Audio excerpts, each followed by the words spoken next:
Hi, I'm Hannah Wallace and welcome to FinextraTV. We're here at Sibos 2022 in Amsterdam.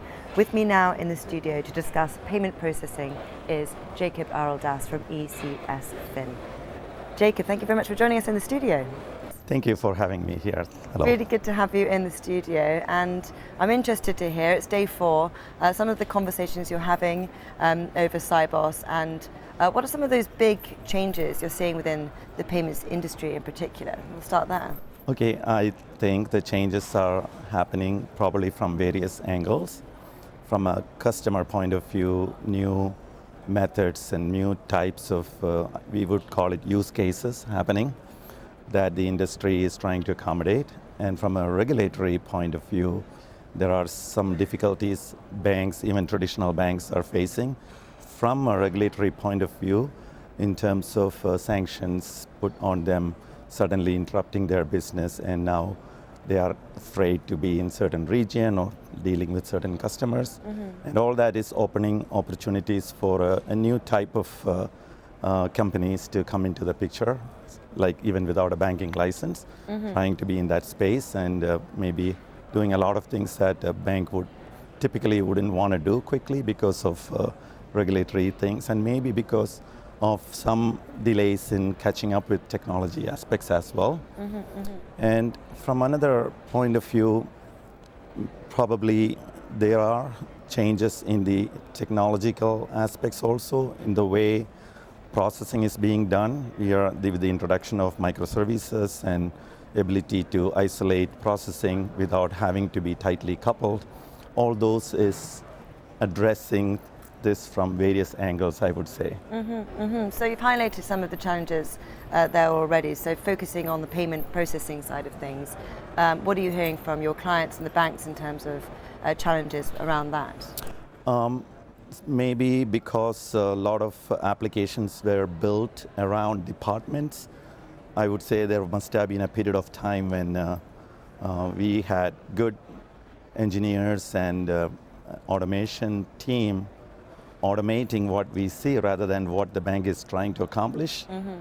Maybe. So whatever contributed to that resulted in a lot of systems in isolation, which is a known problem in the industry, where every department or every line of business has one or more applications, mm-hmm. and now we have to make them all talk to each other. So that introduces a lot of integration tools which are only doing conversion of data. So all that has created situations where there is no complete visibility to end-to-end processing. Sure. So things like digitization or taking the bank's operations team out of the equation and having the customer have all the information up front becomes very difficult. Mm-hmm. So we went into the path of creating APIs and all that. So what we see is a department-centric application probably may not be able to catch up. Mm-hmm. Instead, a transaction-centric application may be able to accommodate any number of additional processing that probably should happen. Yeah. While there are changes in market practices or regulatory changes or customer demands. That approach probably would be least disruptive and very easy to accommodate. So what's the response here to that fragmented environment we're seeing, and what's the role of data accountability in this space too?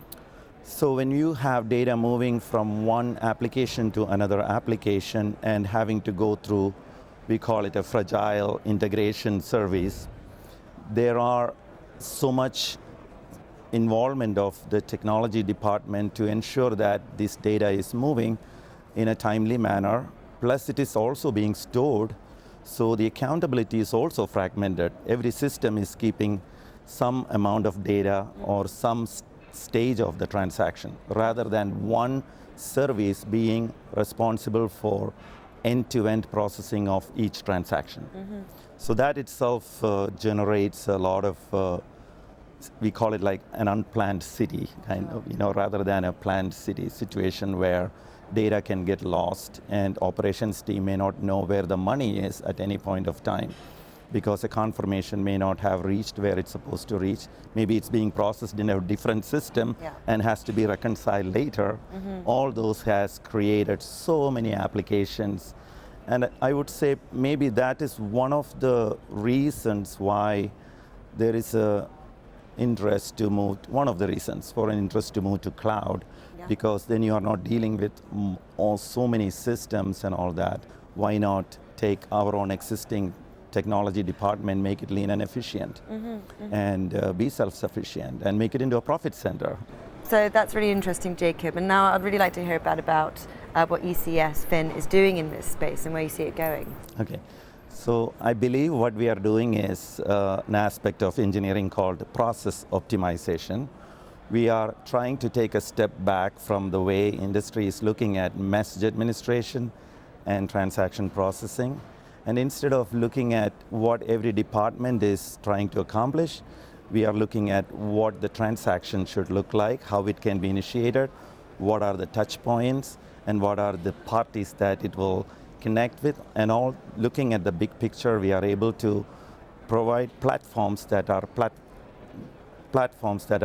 transaction-centric, and it deals with end-to-end processing of a transaction. So messaging just becomes an enabler at the endpoints rather than an application in itself. So we don't believe in having data conversion tools, which is adding very little or zero value to the operations or to the business departments. Instead, we believe that our application should be able to connect with any party, connect with all internal applications, external entities, and do everything that the business operations and compliance would like to accomplish. And with that approach, we are able to offer a message hub, and on top of that, we have a payment processing platform and a trade settlement platform. So these three items work together for addressing the needs of a bank or an investment manager or a corporate.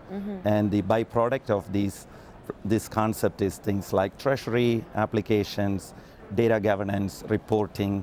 All those become part of or byproduct of the way we approach transaction processing.